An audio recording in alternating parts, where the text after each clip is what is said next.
Hello, ladies and gentlemen. Let me swing y'all over here, get y'all set up. How's everyone doing tonight? Welcome back into our now weekly Wednesday schedule. Super pumped for. Oh, I just made a newbie mistake. Hold on. Welcome back into our now. I haven't done that in a while. I forgot to mute my own line here. Let me just double check. We got my microphone even on right now. All right, we're good on mic. We're good. All right, there we go. I'm actually questioning where that came out of, the audio, because that's where it is. There we go. Give me a second, guys. I'm fixing it. There we go. I had the YouTube link open on my second screen. I forgot about that. That's where that audio came from. All right, we're here. Let's do this. For those live, I do apologize for being a few minutes late. Trista is going to be joining me in just a second. She's wrapping up getting the last minute client boxing done. I just had a freight truck show up literally like 10 minutes ago to pick up a pallet. So I'm a little sweaty. It was 1,200 condensed pounds.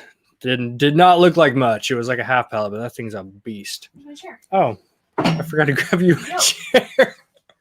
Oh, welcome to Behind the Scenes. How's everyone doing tonight? We're going to talk about goals.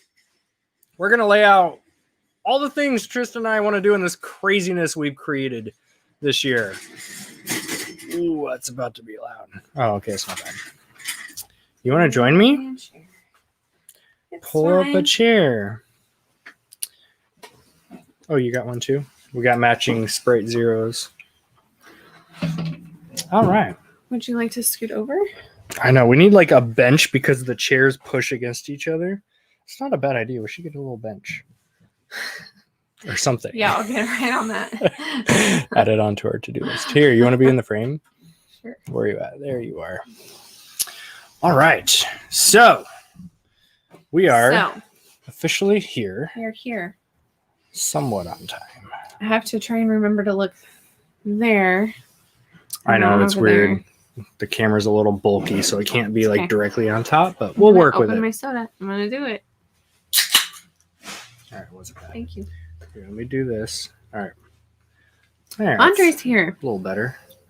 What's up, Andre? Hey, Andre. All right, we're going to do some goal setting chat. Let the lady in, man. Let the lady in. All right, she's officially in. Mm-hmm. I'm officially hungry. When's the last time you ate lunch?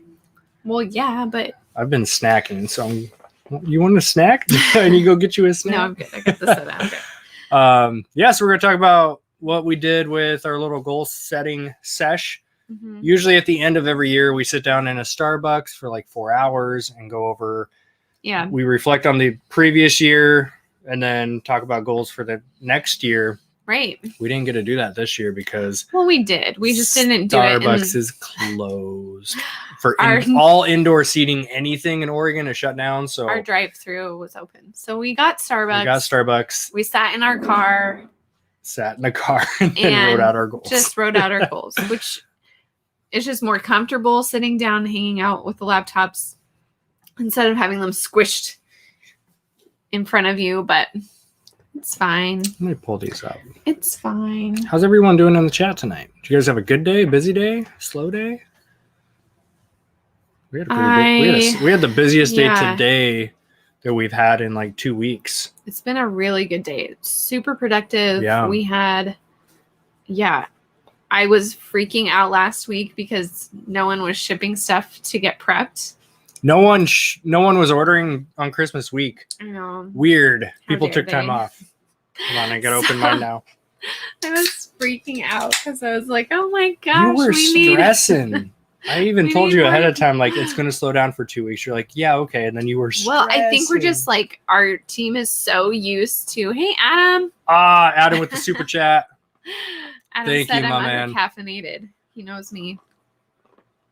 This is very, very true. What was I saying? Like, just our team is used to going so hard and like being so busy, and people were like standing around, kind of looking lost last week, and I don't like that. So. Yeah, which we knew was coming. Like, if it's our our own business, like our own sales have still been great. Of course, they're not as good as Q4. Like anyone else refreshing their Amazon sellers app, and you just see how much % you're down this month compared to last month. Right. Like it's not going to be green. Just based on what we were selling, we did a ton of toys. That's like 90% of everything I sold during Q4 was all toys. Yeah. So we were good on our account, but we knew working with prep center clients, they're all taking Christmas week off, light load, which means Christmas week was a little bit slow. And then the week after, because there's this delayed time from when they order to when it gets shipped here. Yeah. And now that we're over that, if packages came crashing in, and we just added 15 new clients. So it's going to be... It's going down. It's going to be a year. It's going to be good, though. Yeah. No, it's so good. I got to fix my autofocus So, real quick. Okay. And then we'll dive in. I'm curious. Somebody noticed that I cut my hair. I was wondering how long it would take. I'm sorry. I'm not good with handles. I don't know who Glitterbug is, but... Is it Gretchen? I actually haven't seen that one yet. So I'm very curious. Who is Glitterbug? I don't know. Yeah, Trista Chop. How many how many inches did you take? A fair bit. At least 5. Looked like they had say 4 or 5 inches. maybe shaved a small monkey afterwards. It looks so good though. Yeah, let's just dive right in. Let's just dive in, shall we? How do we manage stress as a couple? Oh boy. I don't stress you out. Not at all. I don't even know how to go at this question. Here's the thing. It's just going to happen. I just want to see what your answer is first. Let's see. Just in anything there's stress, but then when you are working with your spouse, there is a significant amount of stress with that. And you just have to get really, really good at boundaries and separation between work and home life. When we go home, I have to leave all of the work stuff at the door, just like he does. And I'm turning that heater off. I'm like dying. It's really hot in here.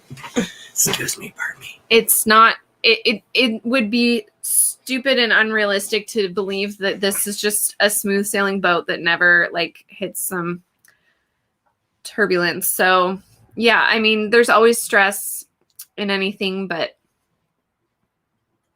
definitely when you work with your spouse.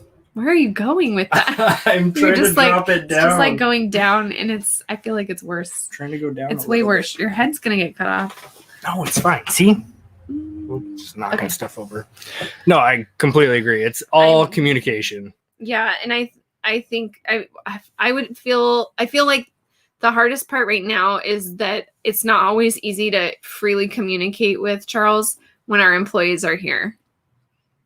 You know what I mean? I was reading comments, so I completely didn't even pick up what you just said. No, I didn't. What'd you say? Can you repeat it one time, please? Yeah, I mean, I think that it's harder with the employees here because I don't want to Oh, for me listening, yeah. Yeah. And this comes down to you have to know your strengths and you have to know your types of communication. That's something we had to learn was different types of communication. Yeah. So I am amazing at multitasking tasks. I can do a lot of stuff at one time, no problem. My brain can switch back and forth. Mm-hmm. I cannot, and it took me a long time to learn this, especially in our relationship. Yeah. And Trista would get so mad when she would tell me one thing like what just happened. And it's not because I was tuning her out. I can't multitask a task and then someone talking to me. I can't. I've tried. It's the same reason why I can't I can play guitar, but I can't play guitar and talk or sing at the same time. I'll lose my rhythm. I can't perform a task and communication at the same time. Very difficult for me to do. So that's one thing we had to learn, especially working together, is she knows if I've got to look, right? If I'm in the zone on something, on a task, there's times where you'll come up and I can see you just turn around and walk the other way. Yeah, nope, he's in the zone. Don't even bother. But she knows now, if she needs my attention or needs to talk to me, she'll say something like, hey, when you're done with that, I need to talk to you. And then when I'm done with the task, boom, attention on you. and I got it.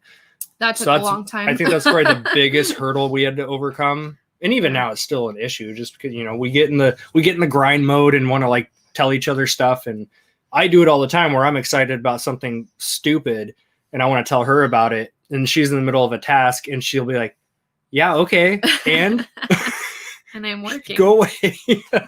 It's all communication based. Yep. So have good boundaries. Forgive very easily.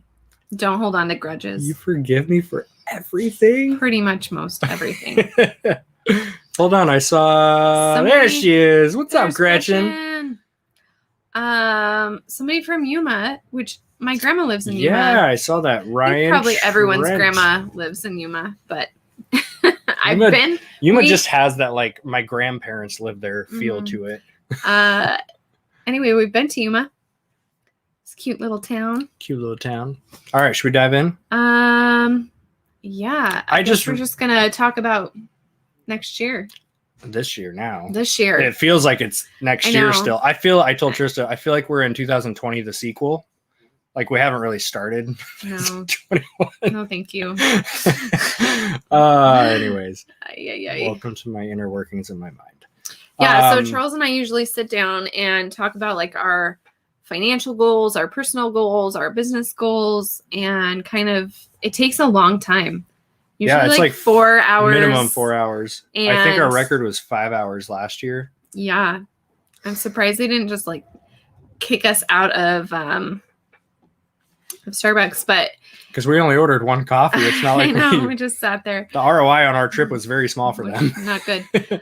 But yeah, so we didn't get to have that little experience that we normally have, but it was fine, and we still got to write down our goals. And usually we sit down and write out our own goals and we kind of talk about them, but this time we actually wrote down, we were like very specific. We wrote down 10 goals, and then we kind of like checked in with how we did. Like, did we match? Did things kind of line up? That was fun because we stole I even messaged Ryan. I'm like, hey, we're stealing your idea. You and Allie did on your YouTube video where they both separately wrote their goals and then shared them. And we actually, I mean, mostly everything aligned. Of course, we each have our own personal things that we're doing too. So it's pretty cool. Charles wants to run a marathon, and I do not want to. Well, way to just skip on down the list and give it away there. They don't care. They really don't. Right? Yeah, there's like 0 people that care about my fitness talk I do. So yeah, we wrote our goals down. Most of them pretty much aligned exactly. So you lost your list. So No. I didn't lose my list. It is in my notebook. You said you didn't know where. Oh, it's at the house, which is at our house. So this is why I like digital platforms. I'm going by memory. So mine is right on up here, but everything was pretty much aligned. So we'll just go down the list, and I just realized I had titled this our top 10. There's more than 10 if we're like counting individuals, so we'll just call it our top 10-ish goals for the year. And it's just open conversation at this point. So I guess we'll just open up like the big goal for business that we both agreed on was, and I haven't sat down and ran our final accounting for all of 2020 yet, so I don't have an exact number.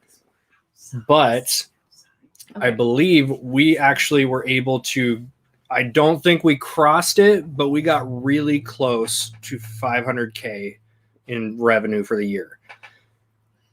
Which sounds absurd to even say out loud because like the amount of times that we both, especially early on in our marriage, have seen negative in our bank account and rode paycheck to paycheck for many, many years.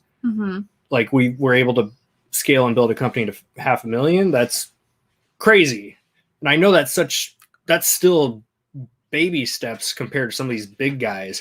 But in our journey, which is what we focus on, is our path. We're damn proud of that. We're really proud, especially considering like a lot of things took a back seat last year because we were growing the prep center. We'll talk about that too. I mean, we put a lot of stuff on hold, including a huge selling platform for us. So Yeah. Yeah. So 2020, obviously there was a lot was of really good considering crap that went on. everything. Yeah.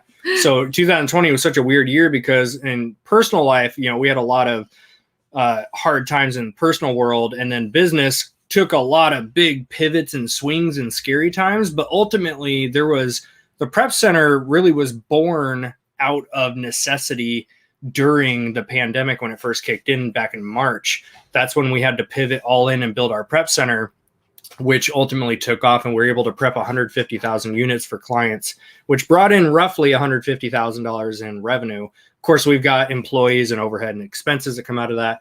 We're not going to talk about net profits or anything in this particular video. I'll do some numbers breakdowns in a separate video, but we just want to kind of give you guys behind the scenes look on what we went through in 2020. And this is the same conversation we had in the car was, okay, let's reflect on what we did in 2020 versus even, reflecting back 2019. I think we did 370 in revenue, 370K, which is not bad.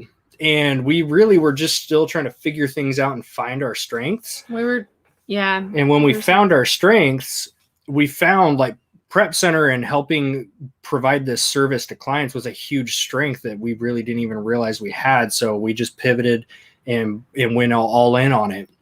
Plus our own Amazon account. We did 91K on Amazon back in 2019. And that was pretty minimal effort. I kind of sucked in 2019. I did not put in the effort I should have.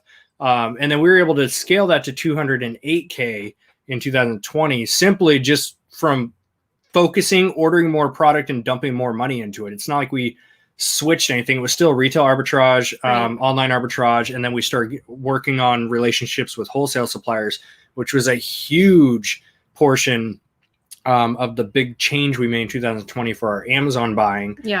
Was just building relationships with these suppliers. And we made break-even deals.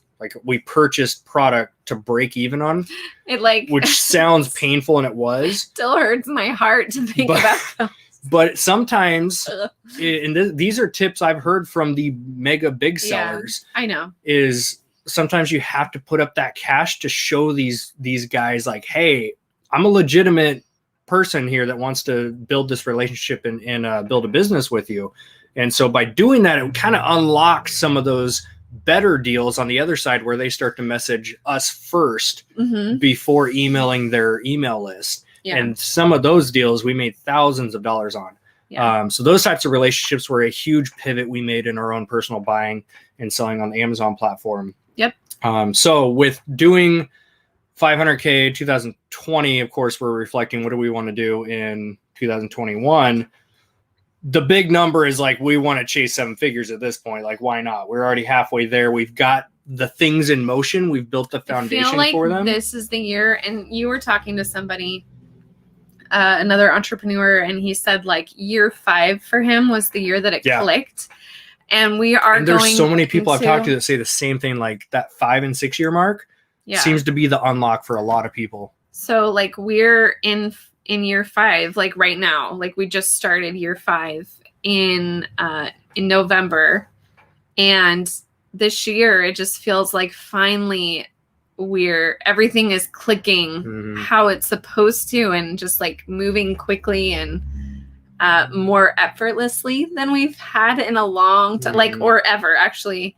We know our roles, we know our strengths. We can. Let me preface real quick. Yeah. It feels effortlessly now, but there was a 6-month period where, we were 12, 14-hour days. Oh yeah. But I'm just saying we built the systems to make it effortlessly now. Yeah. I'm just saying though, if you're in this year 1 and 2 and you're showing profit and you're not hating your life. If you hate your life and you're doing this, probably don't do it. Yeah, go down another path. But I'm just saying, a lot of people are, it takes that 4 to 5 to 6 year mark to hit your stride. We know another Tommy, he's sometimes on here. He's been doing this for around 5 years. Finally, now has just been able to quit one of his jobs and go pretty much full time. And super proud of him, by the way. Yeah. Lives just south of us too. So cool. But I'm just saying, like, even if you have the perfect business model and you have a ton of capital and just everything is going right, like around the 5-year mark is where it sounds like people are gonna, you're gonna feel more like, I got this, more confidence maybe than year 1 and 2 and 3. Yeah. And I mean, some people, it's a different story because, there's people that pour 50 grand into this their first year and they're at 7 figures already. It's like, so if you're, it's like a small percentage. I think for those of us normal humans, non-machines, that 5-year mark seems to be a pretty good mark. So that's kind of our main big umbrella goal this year is $1 million. Sounds weird to even still say. It sounds like it doesn't even sound weird. It sounds like one of those cliche things that it does. Marketers tell you, like, you can make $1 million this year if you buy our course. We're not selling anything, but no, we literally we actually stopped providing services that we would normally make money on. I mean, we could dive in and talk about all that stuff too. So like the big umbrella is we're already halfway there. We might as well chase it down. We've got the systems now. It's just a matter of where are our bottlenecks? Where can we be more efficient? How can we drive more revenue, more profit with not working an extra 40 hours a week? So it's plugging. And for us running a physical prep center, it's going to be more plugging and playing of people. So physically hiring employees for certain jobs and roles, outsourcing certain things that take up our time so that we can focus on bigger picture stuff. So we kind of have a breakdown here of what some of those goals were. And this is where Tristan and I were pretty spot on with where we lined up. You shot for the stars a little more than I did. I tend to be the overthinker. Yeah. The dream The bigger. overdreamer. The overdreamer. It's okay. So network prep. Let's just do a breakdown if you guys are good with that. Quickly though. Quickly. Not super fast. Not super fast. Not super long. That's what I meant.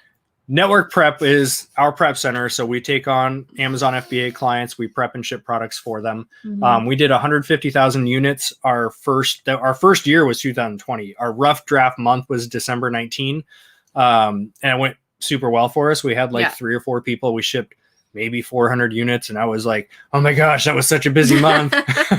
And now we're averaging 20 to 25K a month.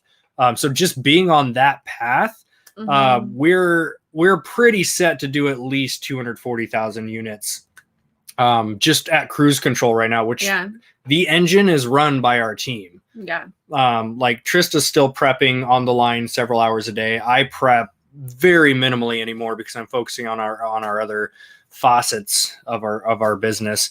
But just cruise control, we'll hit 240, but of course we don't want to cruise. We want to grow. So our goal is 350K as far as units go. And that usually is about what we're going to do for revenue because we charge $1.25. Some people, the volume clients, get bigger discounts, but it averages out to about $1 per unit for revenue. Of course, all this is revenue, gross sales. I know we're going to get comments or trolls. It's like, well, that's not the net profit. Yeah, we know, right? Our CPA knows all that. We're doing okay. So network prep, we want to do 350,000 units, which is bonkers. That's going to take plugging more people, not a lot, but plugging more people in. Tied with that same goal is opening location 2, which is going to be down in Texas. Which I'm so excited for. That's the thing. I'm like, that's gonna be crazy. That pumps me up. I'm so excited for that. So Oregon location, it's probably going to have about the same size team of 6 people that makes this place run. And if it can just keep producing 20,000 units a month and it's profitable, it pays the team, we're good to let it run up here. And then we'll focus on building kind of the HQ location down there, which will be 5 or 10,000 square feet. Probably start with 5, grow into 10 type of scenario. With a lift gate. With a lift gate, please. I am so non-negotiating that. There has to be a lift gate or I will not sign it. Yeah. So that's kind of our big goal for the prep center side is 350,000 units and revenue. And that's going to take opening location 2, which will be obviously about twice as big. So we're estimating we'll have to hire about 10 people when we get down there. Once we get the systems and clients in place to start running that. Ultimately, yeah. Yeah, that's like growing into it. We'll start with just us. We'll be doing the prepping. Yeah. Until we can get some people That's the plugged part in. that I'm not looking quite so much forward to. It's a grind. It's a lot. It's like think about building an eBay store, right? Up to like 3,000 or 4,000 unit, or I always say units, but 3,000 or 4,000 listings or products on your eBay store, right? And you're cruising and things are selling every day, and you don't have to do quite as much work all the time now because you've got this like nice backlog. Now just imagine somebody wipes your store out and you're just flatlined. You start from fresh. That's exactly what we're going to do in Texas. Yeah. So. The cool part is we've built the blueprint. So now it's just replicate that same system down there. So it's been really cool for us to build this from scratch here. Yeah. Because we went through the trials and errors and mistakes, and this doesn't work. We like these types of shelves. We like these types of carts and mobile printing setups. Yeah. So we know exactly what we're going to do when we go down there. It's just a matter of plugging in people and clients to help and make finding good people to work for us that care about our clients like we do. So yeah, that's hard. Quick shout out. It just says Facebook user on this side, but I'm looking at the Facebook group. Shout out to Mr. Vic. Your stuff is actually being prepped on the table right now. We're in the middle of Vic's shipment, which, by the way, we were going to message you, but it's going to be finished tomorrow morning because we're done after this. That's just too funny. I'm going to put my head down now. Oh, I love it. But this is what I love about what we built with Network Prep. And I tell people I just had a bunch of onboarding phone calls, and I told many of our new clients who have no idea who we are, I'm like, listen, go watch a couple of our YouTube videos because I want people to see this is a family-run, chill business. We're not here to be I get we have to be professional, but I use those terms loosely. So yeah, I just love that we've built an actual little community out of this where we can actually BS around and have fun. For sure. So real quick, and then we'll move on. Yes, we are planning on moving down to Texas full time. Our entire family is moving down. Well, your entire family. I have to talk mine into it. Yeah. Is the we'll next drag goal. them, we'll drag them. We have the grandbabies. Yeah. So they'll come. It's a matter of time. But yeah, so by the end of the year, that's another on our list. That's one of our big personal goals and business is to move down to Texas. So Tristan's actually going down there next week. I get to look at some warehouse space and help my mom buy a house. I'm very excited. So that's Network Prep and Texas goals. Amazon I already mentioned. All right. No, I guess I didn't mention this. So we did 208K on Amazon. And that was with just starting to build up capital and dump it back in. I'm running a very cash-based heavy system right now. And I know that once we get our credit score up a little bit and start tapping into some of those credit potentials, I want to chase 500K just on Amazon. So it's and I do a lot of our own Amazon stuff. Which is pretty, if we stay on pace for what we're doing right now, the pace that we're at right now, that's attainable just by staying on pace. Yeah. So 500K is the goal for Amazon. eBay. Let's talk about eBay. So thank you for supporting the new series, the reboot, which is going great. I've been having daily sales with my stuff. Yeah. I can't say the same for some people. Hey, I got the upstairs cleaned. You did get the upstairs cleaned, which in the next episode, you guys will see the cleaning that Trista did up there. It's phenomenal. You can actually walk all the way down the aisles now without stepping over stuff. So eBay, it's basically a nothing. I think our total is $2. So it started at $900 for rolling 30-day total. Now it's at $2K, which is good. That's an increase.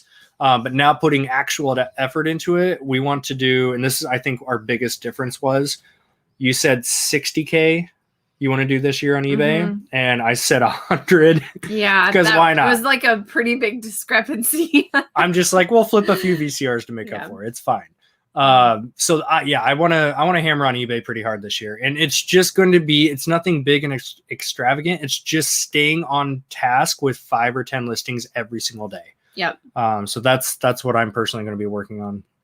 And then YouTube. Let's talk about YouTube. And I've got revenue breakdown videos coming up pretty soon. I got inspired by Hustle at Home Mom Ashley. You got Harry Tornado, Rally Roots, all these guys who started being transparent, just posting up their numbers. I got super inspired by that. And Ashley said something that I 100% agree with. There's been this negative cliche about YouTubers and money and all these, reseller YouTubers getting called out because they're not making all their money reselling. Like, who cares? We're about multiple side hustles. YouTube is one of them. Affiliates is one of them. So that's part of our revenue stream, is YouTube. YouTube took a tank in 2020 because it was one of the things we put on the back burner. Yep. We consciously knew that yeah. this was going to be, and it's hard to make YouTube videos about, RA when you can't go into Walmart. Yeah. Like, so there was a lot of, tough. different reasons why I decided to back off the YouTube thing. Part of it was just, it's a grind, man. It's like any other business. It eventually wears on you. The difference is you're not just selling products and then dealing with a few customers. In YouTube world, you're dealing with trolls. You're dealing with social aspects that can weigh on you mentally. And it did for me. And then at the same time, we had COVID pop. Like, all this was a perfect combination. COVID popped up.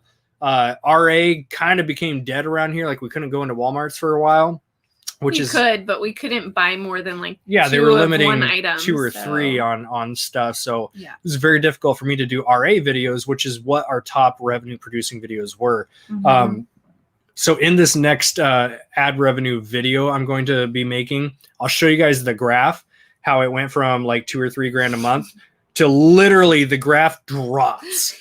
And I'm pretty sure most YouTubers have the similar graph, except ours never came back up because I stopped making videos. I'm like, well, this is my break time. So I took all of 2020 pretty much off, posted a few videos. So I want to start building that back up, which I've been doing here on the channel. So I thank you guys for showing back up and supporting us. So working on rebuilding this. Can this even come back from this much? It's like starting from scratch. The cool part is YouTube even though it dropped, it has been paying every single month at least $500 or $600, which isn't a lot in the grand scheme of what we were making, and especially compared to what some of the other YouTubers make. We make far less than most of the average YouTubers do. So it's been super cool to see that that's been pretty passive income. Like, yes, I made the videos, a year and 2 years ago, but it's been passive income ever since then. Mm-hmm. So I know that that's a revenue stream that I should be focusing on, because that's one of my skill sets. I have a strength in that world, is video creation, and just speaking to the normal person and teaching someone from the basic level how to build something. I have a way of clearly communicating that, which I didn't know I had in the past, till everyone's like, oh my gosh, I love your tutorial videos. They're so easy to follow. I'm like, it's all basic stuff. Yeah. I guess I just say it in a different way. So I want to build YouTube back up, and I want to make 50 grand this year from YouTube, which is a huge jump compared to what we've ever done. Mm-hmm. But I'm willing to put in that type of effort, and I love YouTube. I took the break I needed. I told Trista for probably like 3 months, like, I want to get back into YouTube. And she's like, do it then. And I never did. So now I'm back in it. And I miss hanging out with you guys too. Obviously, you guys are the number one reason any of us show up and do videos.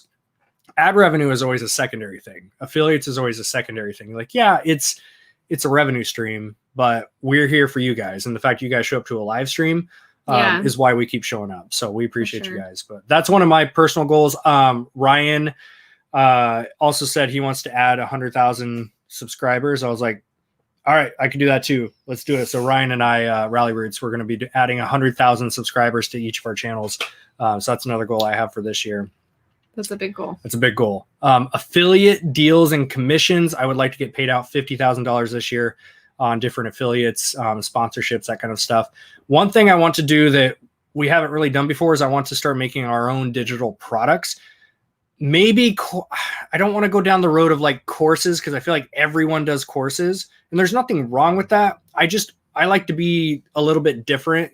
So I want to come out with more like digital guides, more so than like a full-blown course. So I'm going to work on something in that realm of creating digital products. The products we've had before, which a digital product is something you could just purchase from us, whether it's a service or a course or something. What we had before was a VIP group. We ran that for 3 years, hands down, best group we've ever done. We made Mhm. amazing friends Yep. out of this group. We saw the growth that happened. Most of you are all here. I know, like shout out to VIP right here. Drop a comment below if you guys know what I'm talking about. Like there's just there's a vibe in a community that was built that you can't put into words. It was just amazing. I mean, we'll we hosted probably never be able to replicate that because we never planned it to begin with. It just work the way it did, but it was insane. Yeah. I mean, we even, everyone flew out to Florida back in September in the middle of COVID. We all like under the radar. We didn't really post about social media. Well, we had planned this before COVID. Yeah, we still showed it. So we were pretty responsible about pushing it off. We had waited and it was cool. I mean, business talk, that was a revenue stream. We made a couple grand a month for several years doing that. And it was like, I felt bad accepting money at that point because these people just like, they helped inspire us as much as we inspired them. It was just the best group we've ever created. Why we had to stop it was because it's time consuming to run a group. I did have several different types of like bolo lists and different things I would provide in there. We did weekly calls for 3 years. Every Wednesday night for 3 years, we did weekly calls. We did Monday night calls. I did a lot of one-on-one phone calls. So it was a lot of time-consuming effort that went into it. And while we were building the prep center was main focus. So that was one of the services we had to cut out. And then the other one was we did provide online arbitrage leads lists. We also did that for about almost 4 years, like 3.5 years. Like we did that one. VIP, so that was another great service that helped a lot of sellers grow, and we provided them leads. So those are two services we decided, we've got to cut those out and just put our blinders on and focus on just Amazon and Prep Center. Like that has to be our 2020. And that's what it turned into. So I would like to bring back digital products, not necessarily in the group or in the form of like a paid service group necessarily. I have a few ideas that might like correlate with similar to what we did before, but a little bit, I don't know. We'll figure it out. So digital products, I would like to make 50 grand on that this year too. And let me preface this. I only want to make the 50K and feel good about it if it's helping other people. I don't want to just make BS stuff that's out there for free that you can watch and then accept money from it. I want to make legit stuff. So that's like the breakdown of all those revenue streams out up to about $1 million. That's what I think it comes down to, which still feels weird to even look at numbers like this. And if you're in year 1 or 2 and you're doing a couple hundred or a couple $1,000s in sales, don't watch this video and hear these numbers like, oh my gosh, those are so big. Like we all started at 0. Our entire business, when you quit your job, I was already self-employed. I wasn't making a ton, but I was still self-employed. When you quit your job, we had like $1,200 to our name. We were broke as a joke. Paycheck to paycheck. We started this entire thing. It was hilarious. We had and 500. Sad. So we had almost $2,000 saved up, and I took 500 of it to start Amazon FBA. Bought my little printer, crappy little Brother printer I found on clearance for $25. And I went still have it still up there. I printed a BOL I was like, today. I need to take that home because I have to print some schoolwork. So I mean the premise of that was we start with $500 and no savings account. Like it was a very dumb thing to do, but because our backs were against the wall, we had no choice but to make this work. So if you're in that position of like you're still not scaled up to a point where you can understand these types of numbers, we're on year 5. Don't compare your chapter 1 to someone else's chapter 20. It's true. I should have opened up with that before we even talked about numbers. After 5 years of content, I think everyone here probably understands like how we operate. So those are like the main business-y goals. Do you guys want to hear some personal ones? Can we get personal about it? No? Trista doesn't want to. I don't really remember my personal goals beyond just sleep more and travel. That's a fantastic. After 2020, this prep center shit took it out of us, man. Jonesing for a Disneyland trip so bad, you guys. I can't even say. So as soon as it's safe to travel again, we're doing. Whoa, I think you hit I did. I'm trying to move my cord and my keyboard just pushed a button and highlighted a comment. Oh, you don't know where it is. I have to scroll back up and find it. There we go. That was weird. StreamYard, can you please add a button to the bottom that says remove highlight? Thank you. Get your tech department on there. So personal ones. Big one, move to Texas. That's obviously one. Our timeline for Texas, we would love, I mean, in a perfect world, if tomorrow. we can tomorrow for some people. I'm a little more realistic thinking. I'm like, yeah, that can't happen. I have to outsource the billing. You have to outsource the returns process. Like there's things we have to get offloaded to the team before we can even think about it. We're still very much essential workers in our business right now. But we're working on offloading stuff as our team is getting stronger, and we're going to take I'm going for 3 weeks. He'll probably go for 2 weeks, but we're going to take about a 2 to 3 week vacation. Why do I only get 2 weeks? Because you're a workaholic. Fair. Mm-hmm. I have nothing against that. That's so yeah, I don't know. I'm excited for that because I think that our team is going to do better than we expect, and we fix a lot of little problems here and there all day, and that's what most business. I think that's like why I'm so tired lately is because you're in the office now a lot more. And so the little problems you started taking over my dailies, and I'm exhausted by the end of the day. Now you know why I was so tired all those times. But yeah, so I'm excited for it. Yeah, I'm so excited. So in a perfect world tomorrow, but in reality, probably the fall. Yeah, so we would love to like finish up summer, maybe right before that Q4 spike happens. So sometime like late October-ish. Be able to September. I'm thinking September. Okay, that works. But somewhere around September, start making that transition down there. Mm-hmm. We have no idea on logistics yet as far as like, do we transition into the warehouse and like just start prepping? Do we get a couple people hired? Like we have to figure out that stuff. Right. There's a lot of logistics that goes into when you have a physical team and a physical business. This is the biggest con about what the path we decided to go down was. We have now created a little bit of a route for ourselves with the prep center side. With Amazon FBA, our own account, like we can move down there and I can go hit up Walmart's, starting that day. But with the prep center side, it definitely rooted us in a way that does feel like a job in many ways. Mm-hmm. We just happen to own the place, so I'm good with that. So yeah, moving to Texas, I would love this fall. Worst case scenario, if finances don't line up the way we need it to, whatever the case is, then probably looking at Q1. I mean, like January at the latest. So that's kind of our timeline. We're looking down there. People always ask which area. I suppose. It's going to be San Antonio is like that general area. Yeah. So that's kind of what we're going for. My personal goal is... quick, because I have to leave. Oh, it's 6 already. 36. Sorry. Read 2 books per month. I wanted to do 1 a week. I know I would not commit to it, so I'm committing to 1 every 2 weeks. Attainable goals. So, which I'm on track with. I'm almost done with the Compound Effect, and we're literally just finishing up week 2 here. So I'm on track for my 2 a month. Weekly. I wrote down 1 book a month, which is more than I've read in a long time. I used to read a ton. Yeah.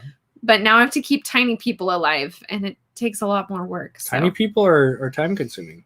I have to go get the Tiny People. So that's true. Weekly date nights, that's definitely on both of our lists. We used to do Friday night date nights. We did that for a long time. And then obviously 2020, the prep center, all the excuses in the world, and we just stopped making it a priority.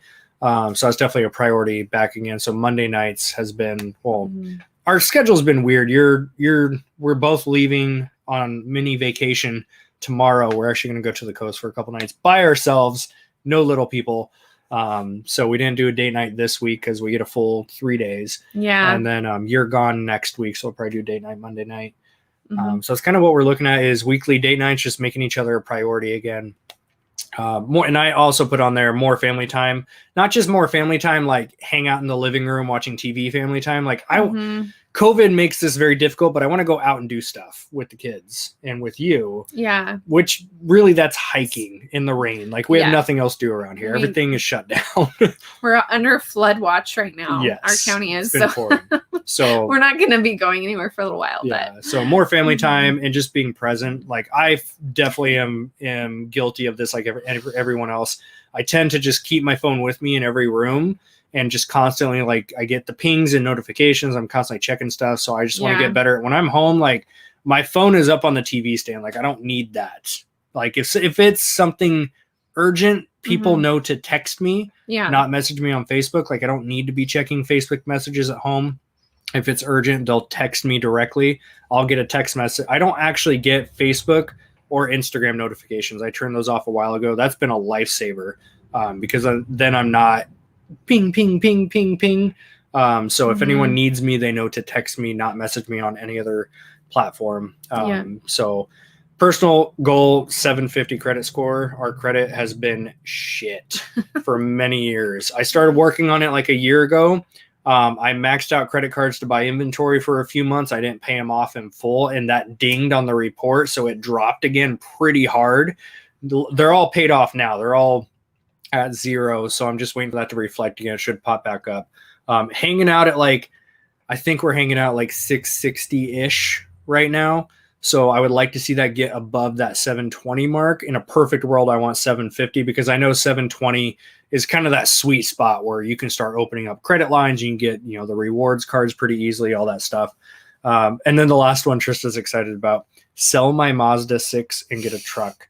I have owned my little beat up blue Mazda 6 car, 2006 Mazda 6. I bought it in 2007. It's been paid off for many years. I've owned that car for 13 years, going on 14 years. It's my little beast. That I've blown an engine in that thing. I know how to gut it in and out by now. I know. She's been a beast, but she can't haul anything. So I need to get a truck. Yeah. So you're excited for that one. That probably will wait till Texas though. Yeah, it doesn't make sense to try and get two cars down to Texas, but so sell the Mazda. It's probably worth $1,200, maybe $1,000. If anyone has offers and wants a Mazda 6, let me know. If anyone needs a car, I'll give it to you. She's got some issues, but she gets me from point A to point B. So that's kind of like the personal goals. Real quick, I know there's like one person that might care. Fitness goals for me, I want to get Spartan Race Trifecta, which I've always wanted to do. I've done a lot of Spartan races. Both of us have. Just the regular 3-mile one called the Sprint. And this is typical, not typical, it's hard. So 3-mile mud run with obstacles, all that stuff. Trifecta is doing within the same year, you do Sprint, Super, and Beast, which is a 3-mile. It ranges, but it's a 3 to 4 mile race, and then you have the next one up, which is a 8 to 10 mile, and then you have the half marathon version. So I want to do all 3 of those. Which the hard part is we only have the Pacific Northwest one in August, which is the short one. I have to fly to other states to do the bigger ones, and that's which if they did last which year. I did. No, you went in 2019. Yeah, July 2019. Shout out to Ron. Ron hauled me up a freaking mountain for that one. That was a monster. But you could have gotten your trifecta I could have gotten trifecta that year. And then something happened. You couldn't get to the last one. The Vegas one they canceled. Oh, that's right. Yeah, so as long as they're not canceled this year, they are canceling races. I'm following their pages. I want to get trifecta, which would be awesome. I never, ever thought I would get back into running. In 2010, I did a half marathon and a full marathon. Hated it. Hated every single step of it because I was scrawny, no strength in my body. I didn't weightlift at all up to that point in my life. Ate garbage in my training. I just felt like crap. I want to get back. I am back into running. I just did a 5K, a 10K, and now I can go out and run 5 miles, and I'm not sore today. I thought I would be dying because I ran 5 miles yesterday. I feel fine today. So I want to train and do a half marathon and a full marathon again, which I have to train for. Yeah. But I want to get both those done this year. Yeah.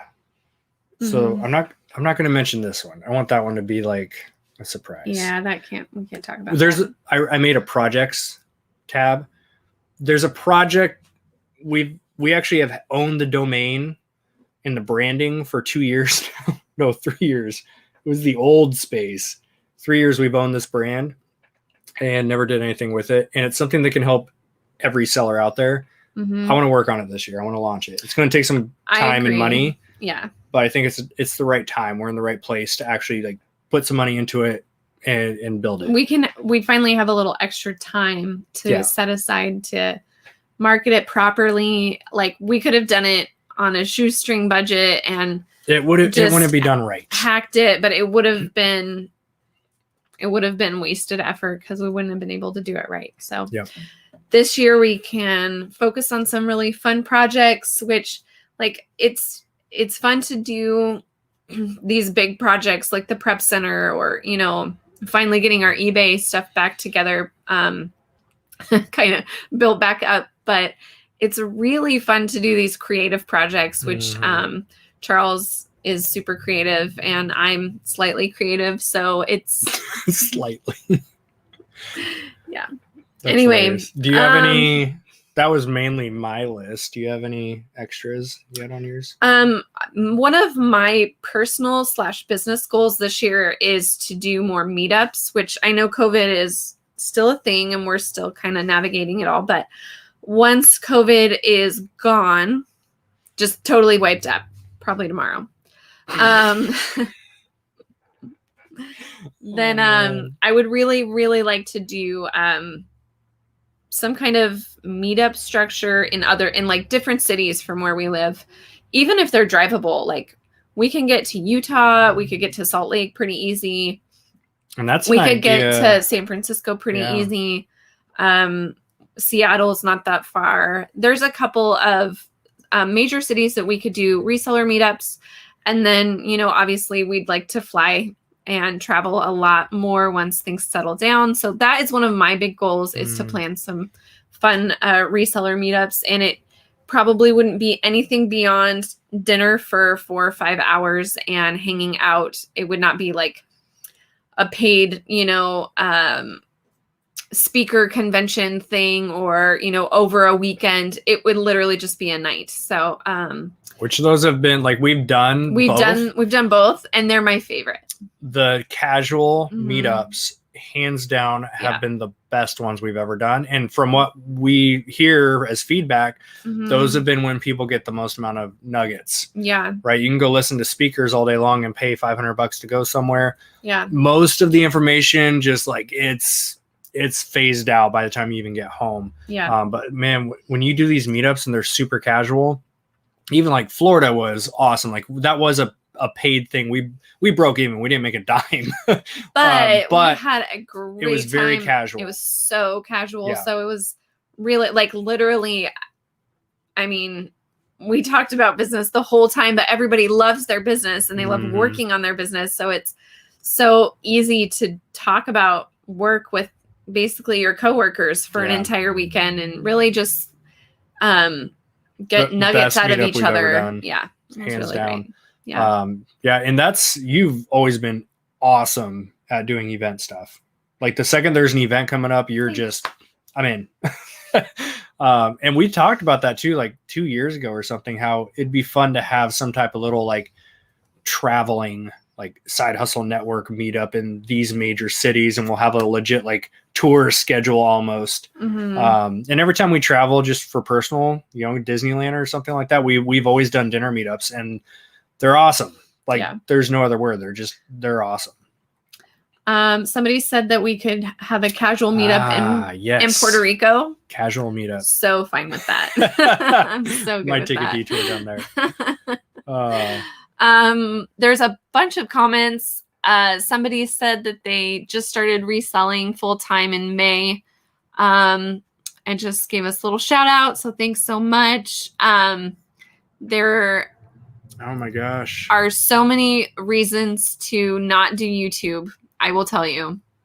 And comments like that are the reason we show up. They really are. This is our other 2 businesses were shut down when the pandemic began in March. Casino, Party Company, and Gluten-Free Bakery. You guys rock. Thank you. That is amazing. Like, that's the success story right there. That's why we do this. Yep. It's awesome. awesome. Hopefully you guys are doing well in your very new business, but come hang out with us anytime. There's your glitter bug. Earlier I saw a glitter bug. What's your first name? I have to know your name. Can we go by first name here? Glitter Bug said, I sincerely adore you guys and your honesty about this journey. You have both motivated me. I'm so grateful. Got me moving finally. It's been great. That's awesome. Like, the sole purpose of us doing content is to get people moving and doing something. Especially when you started doing something and started doing reselling, and we all hit that slump. Like, we go through it less than we used to. I used to allow myself, like, every 3 months I would hit a slump, and it would take me getting motivated by someone or something to get my butt back up and moving. So that's why we get inspired by hearing those stories. Yeah, I mean, somebody asked earlier, like, how do you guys basically work with each other and have no stress? And that's not a possibility.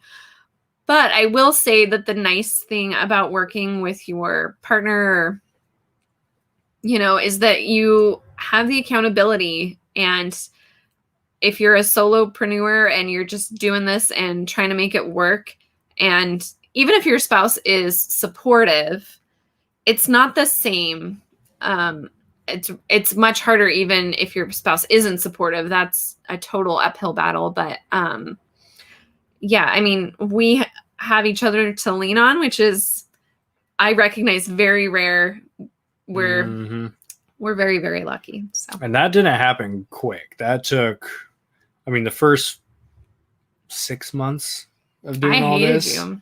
I'm teasing. Like, you were I think it was the average setup. Like, you were supportive. You didn't understand how the whole Amazon thing worked. Yeah. And it wasn't until you quit your job, started helping with the shipping and understanding, here's how we check things in, here's how I'm buying products, here's why we do this. Yeah. It wasn't until that happened that there's a weird shadow. There's a shadow. Like, look at my chin. Oh, it's from the light coming in from the monitor right here. You're like tan when you go down. I look more tan down here. Oh my gosh. Not so tan. It's like a filter. Tan? Instagram. Not so tan. Yeah, so I feel like it was like that 6 month mark when you finally were like in it, and then it became more than just you're supportive of it. Like, you understood it. Yeah. And I think that's the biggest thing. If you have the spouse that's supportive but they don't understand it, like, you got to bring them in, help them understand it, and they'll definitely have a better connection with you on that one. All right. I have to go get our little people. Little people. But it was nice to hang out with everybody, and we're going to keep going doing all this stuff. Next week, I'll be in Texas. So you will be in I'll Texas. probably jump on the live just to harass you. Would it show up under my account, or do you have your own? Like on Facebook or on... I guess it would be either way. Yeah, you probably just tune in on Facebook. I tried to harass you last time, and you didn't know. I didn't, because me, so you just skipped over my comment. I did answer your comment. You stopped watching that. Well, it said Facebook user because you go for like 4 hours. I have to. It's in my blood. I know. You have to grant StreamYard permission, or it says Facebook user. See, like this one, Meetups are awesome. It says Facebook user. No, I know. I get it. I figured it out after you didn't reply to me.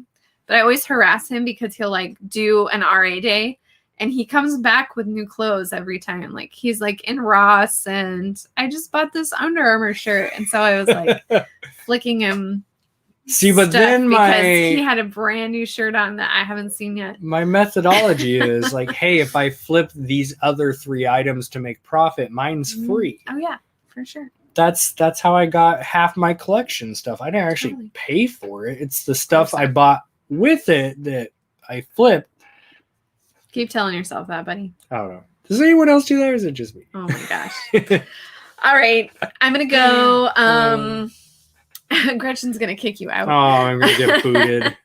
Get the boots. All right. See you guys. All right, crew. Are you leaving? Am I leaving? Oh. I am gonna leave. I have to go. All right. I'll see you at the house. Bye, everybody. All right, my friends.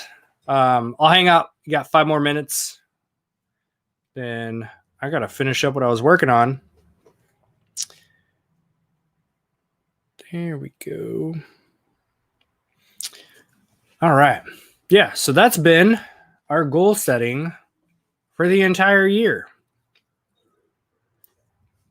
And of course, it's always going to be, you can set these goals like everyone does most years. It's creating actions around them, because a lot of people are like, I want to do 100 grand in sales this year. Great. How much do you need to do per month, per week? What do you need to do to make those sales happen? And let's face it, we're all in a buying and selling based business here, which means you have to buy way more product if you want to do way more sales. That's just the nature of the game. Like, look at 2019, we did 91K. And then, and this is just on Amazon, not like total revenue, but on Amazon, we did 91K. And then in 2020, we did 208. It's not that we had some magical suppliers show up. It's not that we had these like golden opportunities. We were still doing the same things. We just dumped more money more consistently into it. I should actually pull some type of inventory lab report to show how much my total buy cost was in 2019 versus my total buy cost in 2020. Because I can promise you it's going to be much higher. We're in a game of it takes money to make money. So hopefully you guys are starting to wrap your heads around that. If you're new and you haven't quite got that yet, like, you'll get used to it. And it's very, very difficult to get used to that, especially when you come from, like, I came from a massage therapist background where if I didn't have, as a massage therapist, I got paid for my time, just like most people do in most full-time jobs. So I was trading my time for money, which means I would go to work, collect my paycheck, and then that money is mine. And then I go save it or spend it or whatever I want to do. In this game, you'll make profit and see those deposits come in, and you have to spend it to go and make more. So it's almost like you have this feeling of you're losing that money. It's leaving you. And that's a very difficult mental switch to happen. So if you're coming from a full-time job going into reselling more full-time, that's going to be a mindset thing that it's going to take time to transition into, until you understand that, no, I'm going to put this money out and it's going to come back, and hopefully it's going to be a lot more than what I spent, right? So if you want to get to the point where you're doing $50,000 in sales per month, which is what I've got my eye on, I know I have to set an action plan to spend 20 grand a month or 30 grand a month or whatever the case is. I know I have to spend that much to get whatever X amount of profit I'm going to get off of that. And that's a very difficult thing to wrap your head around. Like I said, I spent the first several years just re-spending the same couple $1,000s per month on inventory. So it's no wonder why our sales, like, yeah, we grew year over year, but it was very, very slow growth. That's because I was spending the same amount of money every single month. So if you're in that position where you are just re-spending the same $500 or $1,000 or $2,000 or $3,000 per month, you're going to keep having the same amount of sales and roughly the same amount of profit every month. You're not going to scale and grow. In order to scale and grow in this business, you have to spend more money. It's a very, very simple concept, but it works. And it's very difficult mentally to wrap your head around that.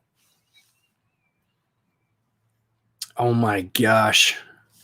Joe says, just recently bought a vinyl record store. I literally have more than I can ever list in a lifetime. That is incredible. Hopefully you got a killer deal on that. That would definitely keep you busy. That is such a beautiful position to be in when you have more inventory than you can keep up with, versus the opposite, which is I've been hit up by people that want to invest. So they know I have access to products and they want to invest. They want to be a lender to us or whatever situation they want to come up with. But I've had people want to invest. I ask them, like, how come you don't go spend this money on your own product? And they're in a position of, I have more money than I have more inventory than I have in inventory. or access to inventory. So if you can be in a position of, I have more inventory than I know what to do with, that's a beautiful thing. If you want to scale that out, you could hire someone to come help you do that, teach them how to photo enlist, ship, all that stuff. And as Gretchen would call it, not a death pile, but a big old pile of money. All right, my friends, as always, thank you all for your time. Hopefully you don't mind Tristan and I just opening up the curtains, bringing you behind the scenes and showing you kind of what personally we're working towards in our business and our personal life for this year. I'm not here. I used to be okay being comfortable. I really did. I used to be in a spot mentally where I was like, we do, $100,000 to $200,000 in revenue a year. That brings home, let's just call it like 50 or 60 grand profit that we can live on, and we're good with that. Like, I used to be okay with that, but then mediocrity is such a dangerous place. Being in that zone of just settling, like, you'll be happy in the beginning, you'll be comfortable, but I used to feel guilty for wanting more because, like most people, I grew up broke. I saw my parents broke, paycheck to paycheck. Tristan and I were paycheck to paycheck for many, many years. So I felt guilty for wanting more, because the typical saying of money doesn't buy you happiness. You should just be happy with what you have. People are less fortunate than you and they're happy. So I used to feel guilty for wanting more. And then I've learned to just accept I'm put on this earth and I've been given a life of abundance. I just have to tap into it, and I should not feel guilty about that. I'm willing to put in the work. I'm willing to build out the systems, the team, whatever it takes to build what I want, because we get a short time on this life. This physical life that we have, very, very short time. And we learned that firsthand by losing a couple family members in 2020. It was very difficult for us. And that opened my eyes. And that's where I really started looking at, you know what? I've got a very short time on this life, and I learned that firsthand. I'm going to build whatever empire I can build this into so that it can just be passed down as a legacy and change the entire family tree that we grew up with. So that's what I'm here for. So you can do 100 grand a year and be comfortable with it, but complacency, dangerous place, man. So we're reaching high. We're chasing it down.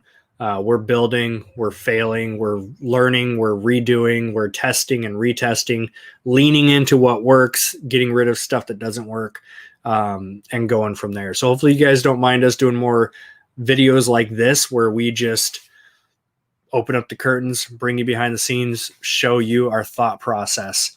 I know we have a very small, active, engaged community here on the live streams and on the videos compared to a lot of the other larger YouTubers. And I've learned to be okay with that, because I know that the people who show up, like you guys right now, the people that choose to show up to this channel and tune in to our messages, the things that we want to share with you guys and teach you through our own experiences, mistakes, and learning, those are the people that are going to be impacted. So I don't care if it's one person or 50 or 1,000 people, but if we can just get up here and share our message, our journey, and it inspires you to take action and impact your own family tree, that's a win. And that's worth all the time it takes to sit up here and do these videos with no expectation in return. I've got nothing to sell you. Not even the prep center. We're not taking new clients right now. We just onboarded a bunch of new clients. Like, I have no guide. I have no book. I literally have nothing to sell you. I'm streaming this on YouTube and in both of our Facebook groups. If you're on YouTube and you don't know it yet, you can check the links in the description below. Amazon FBA Network and the eBay Sellers Network on Facebook are two of our groups. And same thing in there, guys. Like, yeah, I'll get affiliate commissions if I have any special like Amazon links or links to someone's software. We get small affiliate commission kickbacks on that. We get a small chunk of change here on YouTube. But at the end of the day, I've got nothing to sell you. I'll come up with digital products this year, sure. But hopefully you've seen over the last 5 years of building a foundation with no expectation in return and providing 5 years worth of content value. Those who want to engage with the digital products that we will be coming out with, we appreciate every single purchase that will be made. But just wanted to lay it out crystal clear. Got nothing that we expect in return, except for hopefully you guys are implementing some of the different lessons that you're learning from us. And that's just, again, it's all based on our experience. Our way of doing things is one of so many ways of doing things. I've gone head to head with people because they think their way is the best way and the only way to scale X, Y, and Z. It's not, man. There's 7-figure sellers in every type of category, every type of business model, whether that's RA, OA, thrift stores, PL, wholesale. There's 7-figure sellers in every single niche, every single category. So there's not one specific way to do it. So our way of doing things is just the way we do it. Whether or not you want to follow that, try to replicate it, craft it, make it your own, go for it. The fact that any of you are showing up and watching these videos means the world to us. So we thank you guys for being here. Aside from that, it's been Chaz, Side Hustle Network. I'll see you guys inside of the Facebook groups, Instagram at the Side Hustle Network. If you guys have any questions, shoot me a message either on Facebook or Instagram, and I'll be sure to get back to you as soon as I can. Probably not this weekend. Tristan and I are going to hit the road tomorrow afternoon, and we are off the grid. MIA. We're taking a beach. Well, it's not going to be sunny, but we're taking a little beach trip for ourselves with no kiddos. So it's going to be great. And there's an outlet mall there with Under Armour and Nike running sales. So I'll probably do a little bit of RA, see if I can get some content out of that for you. That's the only amount of work I'll do, I promise. Tristan doesn't know that part yet, so I gotta tell her that part. Have a good night, guys. I'll see you next time.